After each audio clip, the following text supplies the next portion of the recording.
આણંદ મહાનગરપાલિકાના કમિશનર મિલિંદ બાપનાના આદેશ અન્વયે મહાનગરપાલિકાની આરોગ્ય વિભાગની ટીમ અને સેનેટરી ઇન્સ્પેક્ટર દ્વારા મહાનગરપાલિકા વિસ્તારની વિવિધ હોટલ અને રેસ્ટોરન્ટ ખાતે જાહેર સ્વચ્છતા બાબતે ખાસ ઝુંબેશ સ્વરૂપે આકસ્મિક તપાસણી હાથ ધરવામાં આવી રહી છે।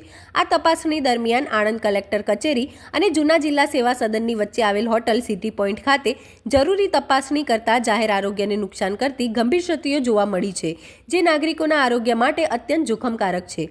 મહાનગરપાલિકાના medical officer of health, sanitary inspector અને ટીમ દ્વારા આ હોટલ સિટી પોઈન્ટ ખાતે હાઇજીન અને સ્વચ્છતા બાબતે જરૂરી તપાસણી દરમિયાન હોટલ રેસ્ટોરન્ટમાંથી સાફ સફાઈ યોગ્ય નહોતી। ઉપરાંત આ રેસ્ટોરન્ટમાં સ્વચ્છતાનો અભાવ જણાયો હતો તથા એક્સપાયરી ખાદ્ય વસ્તુઓ મળી આવેલ છે। આ ઉપરાંત રસોડામાં જીવજંતુઓ ફરતા જોવા મળેલા છે અને કિચન ખાતે જ ગટર ખુલ્લી જોવા મળેલી છે।